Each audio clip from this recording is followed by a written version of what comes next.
Hey everybody, today we are going to be talking about how to get started brewing cider. Now, I'm not a master cider maker or brewist or whatever. I don't own a business or anything like that, but I do have this YouTube channel, and I've been posting videos of me going through the whole process of getting the apple on the tree or off the tree, I guess, and turning it into something that's fermented and drinkable. And I want to share how to do that with you. Is this camera moving a little bit? Okay, there. So I want to share how to do that with you, because I think to do it right, it takes a little bit of planning. Now, it is October 13th, so it is like a perfect time to go out and get apples for a lot of people. And that's why I'm sharing this now instead of at the end of the year, when I would like to do kind of a longer I'd like to do kind of a longer recap and talk about how to come here, you. I'd like to just do a recap of the year of making cider and just all the things I've learned and suggestions and all that. But it is October 13th, and it is just a really good time to be going out and doing this. And the end of the season is coming up, and there's also some really, really great deals that are going to be going on. So to get started brewing cider, like if you decided that right now you wanted to go out and go to the store and get everything you needed to brew cider and just make it all happen today, you're gonna have to pay a fair amount of money. I'm not gonna say how much it costs just yet. It's gonna be a lot, but there are much cheaper ways to do it, which we are gonna be talking about in the majority of this video.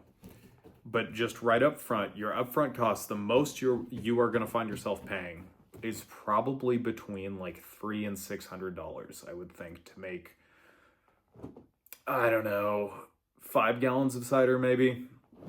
It's really hard to say, but actually it's probably closer to $300. Anyway, there are much cheaper ways to do it, and that's what I'm going to be talking about in this video. So the stuff that you need, just like to set the stage, you will need a starter kit. You don't have to do that. If you already have brewing stuff, then don't go out and buy another one. Or if you can get brewing stuff from a thrift store or from a friend or family member, if you can borrow it, great, whatever. But if you don't have any of that stuff, then you'll need a starter kit. I figured that's probably $50 to $150. They vary widely. Additional carboys, seems like they are, which is what you do your fermenting in. Carboys, it's like about $20 for a glass 1 gallon carboy, and like 60 to 80 for a 5 gallon carboy, a glass 5 gallon carboy. Now the prices fluctuate a bit, but if you figure you're paying about $20 a gallon new, you're probably fine. Bottles are $15 for a case of 24, and by the way, this is all in American dollars. I don't know about Canadian dollars or the euro or anything like that. So bottles, it's about $15 for a case of 24. That's before shipping. Presses are about $130 for like the cheap Amazon ones. Grinders, same brand, it's about $100, and apples are about $1 to $5 a pound. Now, I wish I could tell you how many pounds of apples you would need to make a gallon of cider, but there's just no way to tell. It depends on varietal, region, year, the weather, the time of year. The apples themselves, it's just so different. But anecdotally, I have gotten, I think, 8 gallons of juice from 40 gallons of apples. And how much a gallon of apple weighs is also going to change, but I don't weigh my apples. So all I can tell you is if you're picking apples, 40 gallons of this one type of apple yielded about 8 gallons of juice, I think. 7 or 8 gallons. Whereas in the past I've had, I think 20 gallons of apples yield a gallon and a half of juice, maybe. And that's like before fermentation. I will be getting much less by the end of fermentation. So That's just an idea of how much you would spend if you just went out and bought all of this stuff yourself. Now, this is the point of this video, how to do this on the cheap, because as I've been looking into cider and learning more about like West Country cider and like how the British do it and the history of cider and all that, I've been really kind of inspired by the fact that like wine, I mean, there's so much you can say about wine and it's fantastic, and that truly is where my heart lies. But with cider, that's always been like the drink of the worker. Like you would just have an apple tree outside of your house, so then you could just make your own cider because you wanted something other than water to drink. But so I mean, yeah, people would get drunk off of cider, but really, if you went to a pub, you'd probably be buying like beer or ale or some kind of fermented grain or wine. And a long time ago, cider wasn't really all that popular, at least in the way that it is nowadays. So I like to think that if you're going to make cider, you should probably, well, if you're going to make cider on the scale that I'm making it, you should probably stick to kind of a historical mindset of like, how do I do this as cheap as possible? Now, you can certainly buy specific varietals. I've done that. I just bottled 3 gallons of like my reserve stuff that I bought that juice pre-pressed from specific varietals at specific ratios so I could make something that's really good. But the remaining like 8 gallons that I have or whatever, that is all just from random trees. Like I just go up to people's houses and be like, hey, are you doing anything with those apples? So that's kind of the point here, that like you could go to the store and just pay $400 or $500 and get all the stuff and get started yourself and all that. But I would recommend that you plan this out throughout the year. And now that it's going to be the end of season, this is like the perfect time to be getting all this stuff. And then get this as the season or as the year progresses, I guess. And you'll end up with really everything you need for pretty cheap. So we covered starter kits, carboys, bottles, well, starter kits, additional carboys, bottles, presses, grinders, and apples. Now, I'm going to share how to get all of these on the cheap. Starting out with starter kit, I think that's probably about as cheap as it's going to get. What you benefit from, or the benefit of buying a starter kit, is that like everything that you need is there, and typically it's going to be cheaper than if you bought all of the parts individually. So starter kit, I'd say just assume it's $50 to $150 sunk cost. That's just what you need to get started. Now, if you're buying pre-pressed juice, that's probably all you need. Well, and then you'll also need bottles, I guess, and juice. But it's relatively cheap to get started, and that's a one-time cost. And we'll go into overall cost and cost over time later. But anyway, starter kits, just go out and buy one. I would recommend. Additional carboys, I have found having additional carboys to be super useful, whether it's just from racking or bottling, or I mean, even just like pressing juice and storing them in carboys, because I try to do this at some type of scale, and it's really rough when you're using like every cup and mason jar and pot and pan in the house to try to catch all of this juice that you've worked so hard for. It's so much better if you can just have a carboy, just an extra carboy. So currently I have 2 5-gallons, a 1 gallon, a 3 gallon. I've got 2 20-gallon garbage cans, or like steel cans, that I can use. I probably wouldn't trust juice in there, but I can use it for apples. And then I've got a couple of like stew pots and that kind of thing. So carboys, I would recommend, if you're brewing 1 gallon of cider, probably have 2 gallons worth of carboys. You don't need it, but it's really useful, and you'll probably find yourself in situations where you're like, I wish I had a carboy and not like 8 wine bottles that I'm just gonna have to figure this out with. So carboys, that's also one of the easiest places to save cost if you have time. And if you're watching this right after I post this in October, you will have time on your side. So what I mean by this is Thrift stores, go to thrift stores. It's crazy how many 1 gallon glass carboys you will typically find in a thrift store. People will buy a $8 to $20 glass carboy full of apple juice and drink it and keep the carboy around because it's cool. It's a big glass vessel. You know, it's like the same thing as this Chianti bottle. Like that's neat. I've just got water in here, but it's cool. So people will buy that and they'll keep it around. Then they realize I'm not using this for anything. So I'm just gonna get rid of this. Go give it to a thrift store. And so you can frequently buy those carboys at a thrift store for like $1, $2, $3. Now for bigger carboys, like the 2 5-gallon glass carboys I have, look on Craigslist and Facebook Marketplace. It's probably different in different parts of the country. There is a fair amount of winemaking near where I live, but it's not, my state's not really known for it. Unless you're into wine, then you know about some of the AVAs here, but still, people use them for water, people use them for all sorts of stuff. So look on Craigslist and Facebook Marketplace throughout the year and just stock up. Even if you don't think you're going to need them, just stock up. It's good to have them on hand, especially if they're really cheap. Now, bottles, another way to save so much money. So you can spend $15 on a case of 24 bottles and have them shipped to you. I've done it. And that's because I wanted specific bottles. But you can also just buy bottled drinks throughout the year. So that's something I've started to do when I'm buying beer, when I'm buying cider, when I'm buying whatever. I'm trying to buy it I'm trying to think, can I reuse this bottle? Is this like a pop top or a screw top? I've heard screw tops have sealing problems, but like the church key pop tops, like those are good to use a couple of times at least.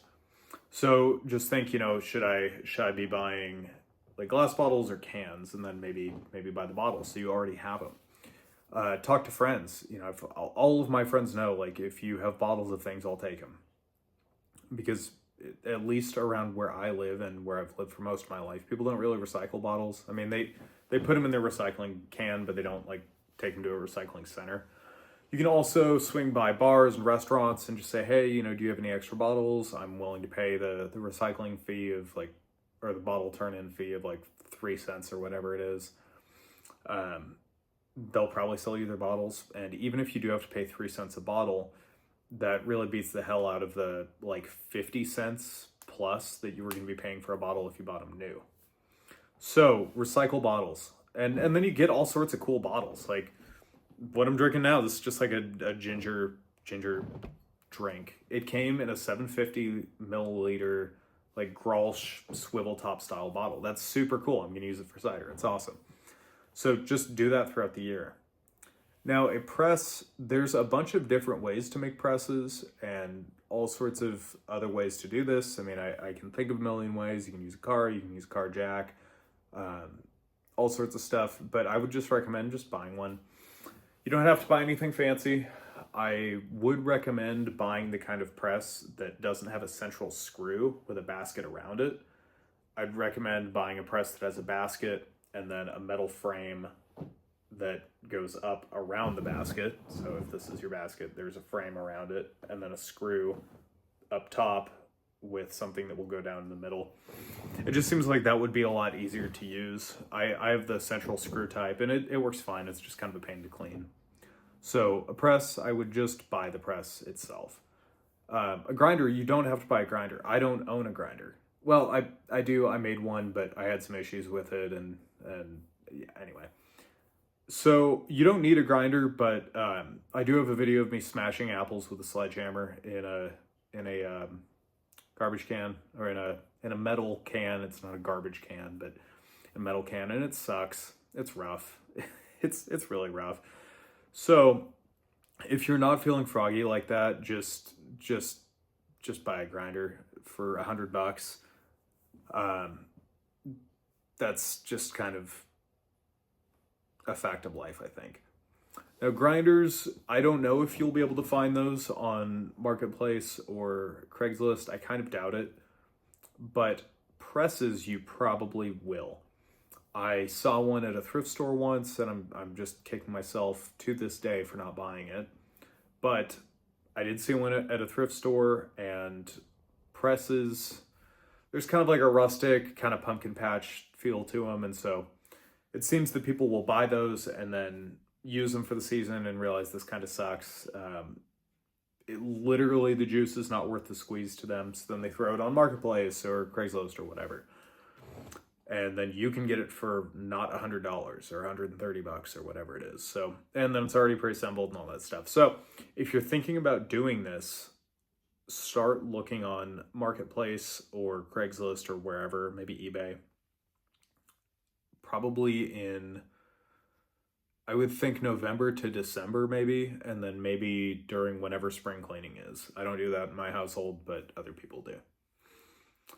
So then it comes down to apples, and yeah, so let's see, we've covered starter kits, carboys, bottles, presses, grinders, apples. Okay.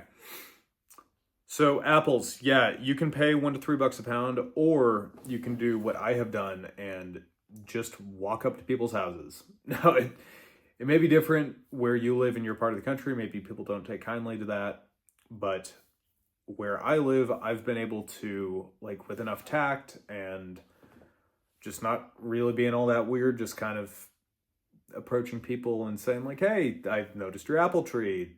Do you have any plans for those apples? I think it's cool because you get to meet people that way. It shocks me how much fruit just falls down and rots. So yeah, you get to meet a lot of people, and typically when I get apples from someone for free, I've never had to pay for apples just from some random person. But typically I do try to give them either cider I've already made, or I will give them some of the juice in return. Like in another video of mine, I was able to give someone a mason jar of the juice from their apples, because it's just a nice thing to do, and it's a way to kind of get people, just to make sure those doors stay open. Because it's always cool to be able to say, yeah, this is juice that's from my trees and it's so good, and then they might call you back next year. Now, another way to do it is to look at tree nurseries. I've reached out to a local tree nursery, and if you're from my area, if you know who I am, you leave that nursery alone. I got dibs on that. But yeah, you can always reach out to tree nurseries. People use crab apples as decorative trees, and when people hear crab apple, they just think it's disgusting, but it's really not. They're, depending on the varietal, they're not even that bad for eating. But anyway, people have crab apple trees and they just use them decoratively. And when I asked one of my local breweries or nurseries, one track mind, when I asked one of my local nurseries what they do with their apples, the lady on the phone was like, they just like fall on the ground, we'll let the birds have them. And so, yeah, and that's kind of exactly what you want. Like the late season crab apples that have had all season to develop and get big and develop all their sugars, like that's the good stuff.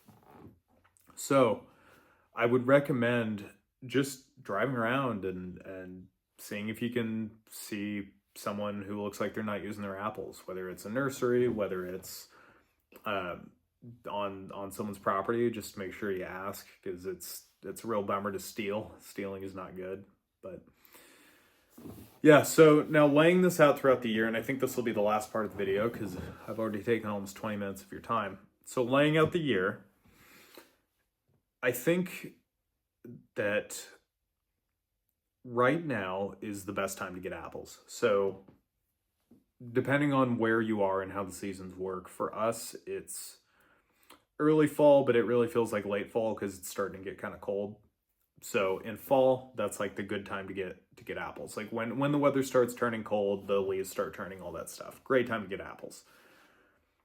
Now, for your apple specific equipment, so that's your press, that's your grinder, you're going to want to look for those at the end of fall. So when everyone's already pressed their apples and they're like, I just don't want to deal with this, I don't want it in the garage, whatever.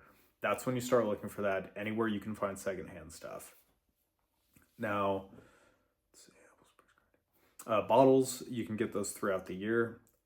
Don't be like me and have like 20 and have, I don't know how many gallons of cider I'm going to need a bottle, because then you may end up having to buy bottles, which sucks, or going around and scrounging. Just when you buy something to drink, buy it in a bottle, or tell your friends to do the same and get bottles from them, and then always give them cider in return, because that's a nice thing to do.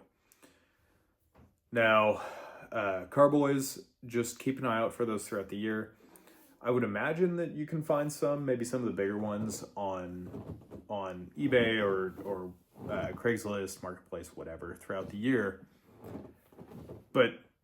Or you can probably find some like at the end of brewing season, which I would imagine is in spring, I think.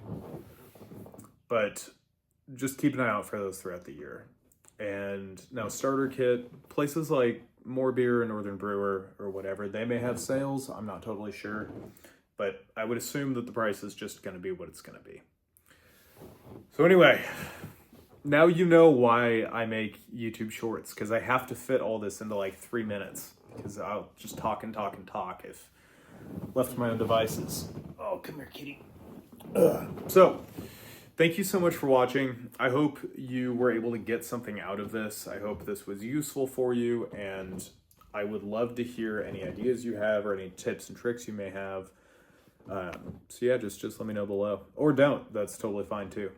Anyway, thank you so much for watching, and I am going to cut this now before my cat flashes you all.